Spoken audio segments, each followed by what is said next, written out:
aujourd'hui, je voudrais vous parler une nouvelle fois de guerre commerciale avec les États-Unis. Nous sommes en avril 2025. Au début du mois, le président Trump a annoncé un grand plan de tarifs douaniers substantiellement revus à la hausse. Il l'avait prévenu un petit peu à l'avance, mais c'est vrai que tout le monde a été sans doute un petit peu surpris de l'ampleur des hausses de tarifs.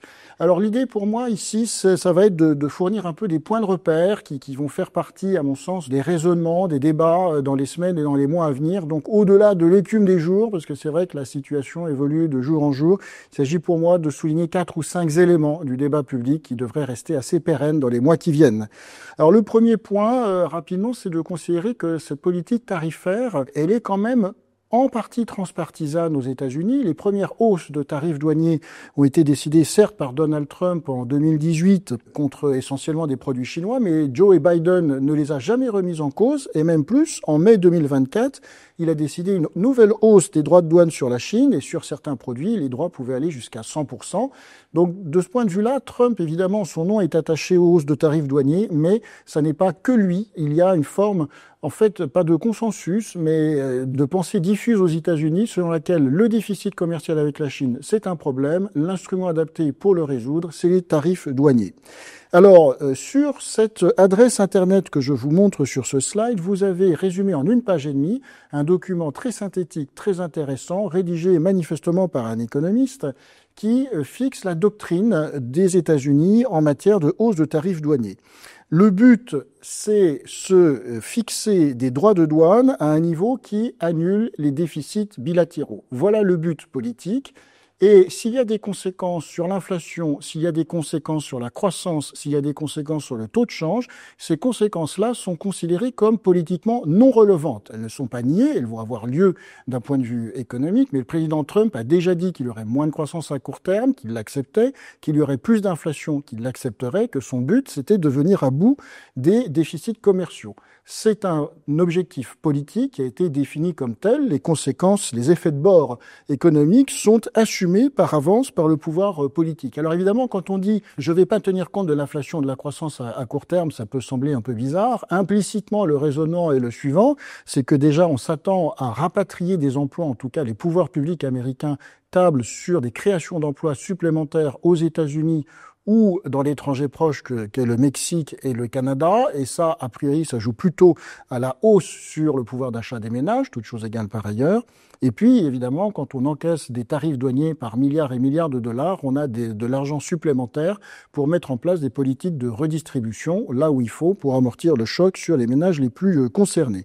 Donc, sur la base de ce raisonnement, en fait, les pouvoirs publics appliquent une petite formule très simplifiée, voire un peu simpliste peut-être, de augmentation des tarifs douaniers en fonction du déficit commercial. C'est celle que je vous montre sur ce slide, qui est exactement celle qui est reprise par les pouvoirs politiques américains dans leurs explications.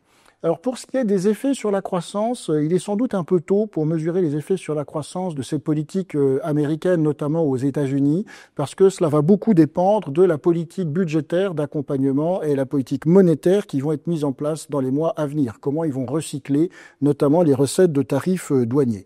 Ce qui est sûr, c'est qu'à long terme, a priori, tout le monde va être plutôt perdant dans une guerre commerciale parce que le commerce international, on sait très bien qu'il est très fortement créateur de richesse. Certes, il l'a réparti de façon très inéquitable, mais il est fortement créateur de richesse. Moins de commerce mondial, c'est quand même moins de croissance à long terme dans le monde. Mais c'est vrai que a priori, et il faut être un peu prudent là-dessus, mais a priori, les États-Unis sont plutôt un peu moins perdants que les autres parce que leur économie est 2 fois moins ouverte au commerce international que ne l'est l'Europe ou plus encore la Chine. Donc, a priori, ils peuvent durer plus longtemps dans une atmosphère complexe pour le commerce international que les autres pays parce qu'ils jouissent d'un marché intérieur extrêmement important et le taux d'ouverture de l'économie américaine sur le reste du monde est beaucoup plus faible.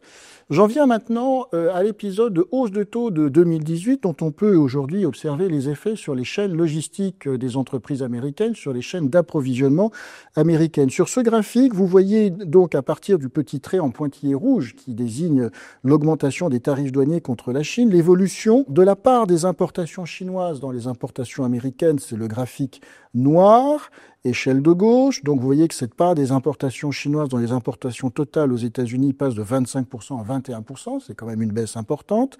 Et puis la trait gris, c'est la part des importations des pays asiatiques hors Chine aux États-Unis. Et vous voyez que cette part, c'est l'échelle de droite, passe en gros de 13,5% à près de 16%, c'est-à-dire que en fait, les tarifs douaniers de 2018 ont conduit les entreprises américaines à effectivement changer leur chaîne d'approvisionnement, mais à les conserver quand même en Asie. Plus en Chine, mais plutôt au Vietnam ou aux Philippines. Ce qui fait dire à un certain nombre d'observateurs américains en disant, mais vous voyez, quand on augmente les droits de douane, ça a des effets, simplement, on l'a pas fait suffisamment fort parce que les entreprises n'ont finalement fait que délocaliser dans l'étranger proche de la Chine.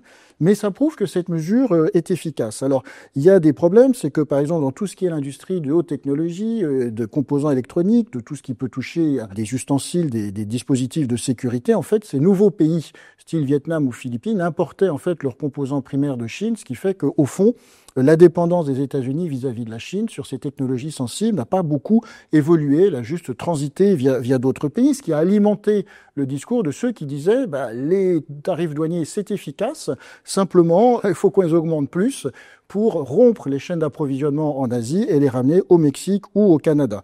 Alors il y a d'autres arguments aussi qui ont pu être utilisés sur la base de la meilleure littérature académique américaine qui suggérait qu'effectivement il devenait utile d'augmenter les tarifs davantage qu'en 2018. On en avait observé les bons effets du point de vue américain en 2018, mais pas tous. Un autre élément, ce sera mon avant-dernier, c'est l'incertitude économique qui est généralisée aujourd'hui dans le monde. Vous voyez cet indicateur qui est fabriqué par un économiste de Stanford, Nicolas Bloom.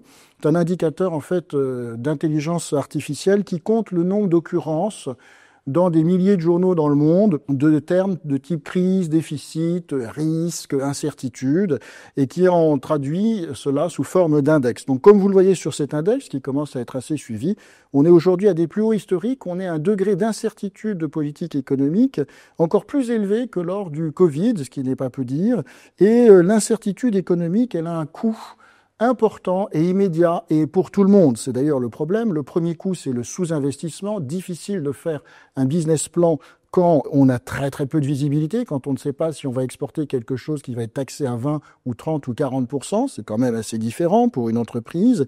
Et puis, on a aussi un problème sur les primes de risque sur le système financier.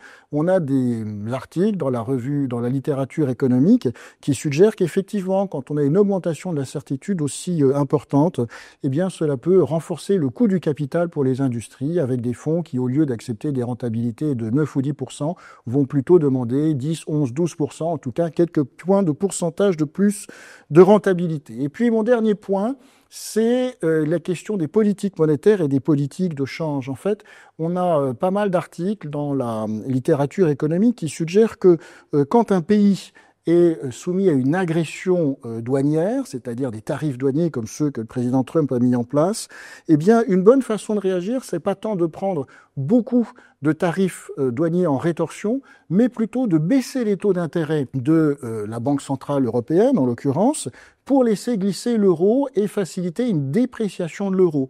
Parce que si vous faites face à des tarifs douaniers qui ont augmenté de 20%, votre compétitivité prix a baissé de 10 à 20%, en gros. Et si vous laissez glisser votre monnaie de 10 à 15%, vous avez amorti tout le choc de compétitivité pour vos exports sans avoir à prendre des tarifs douaniers de rétorsion.